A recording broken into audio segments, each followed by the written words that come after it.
আসসালামু আলাইকুম।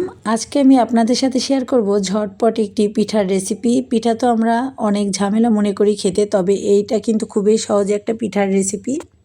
চাউলের গুঁড়া, নারকেল আর চিনি দিয়ে আমি এই ডোটা করে নিয়ে পিঠাগুলো বানিয়ে নিয়েছি, আর এই পিঠাটা খেতে ভীষণ ভালো হয়। তো চলুন পুরো রেসিপিটি দেখে নেওয়া যাক। পিঠা বানানোর জন্য একটা বাটির মধ্যে দিয়ে দিলাম এখানে নারকেল কোরানো 1/3 কাপ পরিমাণের, 1/4 কাপ পরিমাণের চিনি, স্বাদ অনুযায়ী লবণ দিয়ে আমি ভালোভাবে নারকেলের সঙ্গে চিনিটাকে মিশিয়ে নিচ্ছি।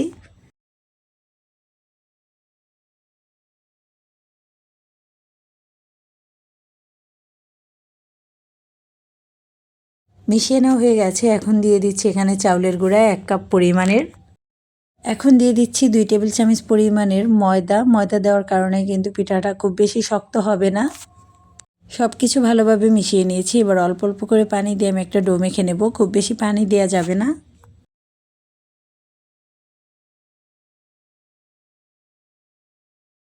চিনি থেকে অনেকটা পানি ছাড়বে, এই জন্য কিন্তু এই ডোটা একটু সফটই থাকবে, খুব বেশি শক্ত হবে না।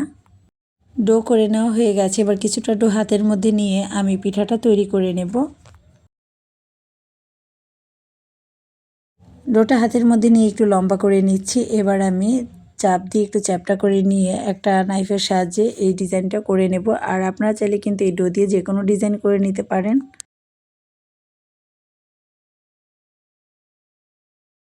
এই ডিজাইনটা করলে কিন্তু ভাজার পরে দেখতে বেশ ভালো লাগে, আর ডিজাইনটা করাও অনেক বেশি সহজ। তো আমি একটা কিন্তু করে নিয়েছি। একইভাবে আমি সবগুলো পিঠা তৈরি করে নেব। সবগুলো পিঠা তৈরি করা হয়ে গেছে। এবার ভেজে নিচ্ছি। ভাজার জন্য চুলায় একটা প্যানে পরিমাণ মতো তেল হালকা গরম করে নিয়েছি। মিডিয়াম আঁচে আমি পিঠাগুলো ভেজে নেব, খুব বেশি হাই হিটে ভাজা যাবে না।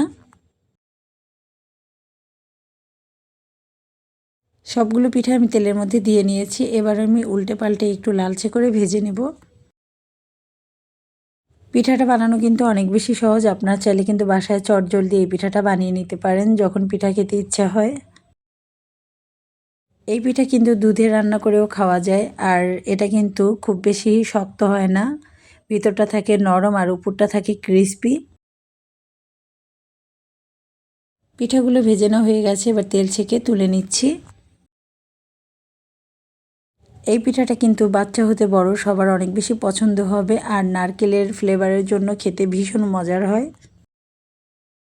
আশা করছি আমার আজকের রেসিপিটা আপনাদের ভালো লেগেছে। ভালো লাগলে বেশি বেশি করে শেয়ার করে দেবেন, আর যখন ইচ্ছা তখন বানিয়ে খেতে পারবেন। পিঠার ভিতরটা কেমন হয়েছে দেখিয়ে দিচ্ছি। দেখতেই পাচ্ছেন কতটা সফট হয়েছে। সবাই ভালো থাকবেন। আজকের মতো এখানেই বিদায় নিচ্ছি। আল্লাহ হাফেজ।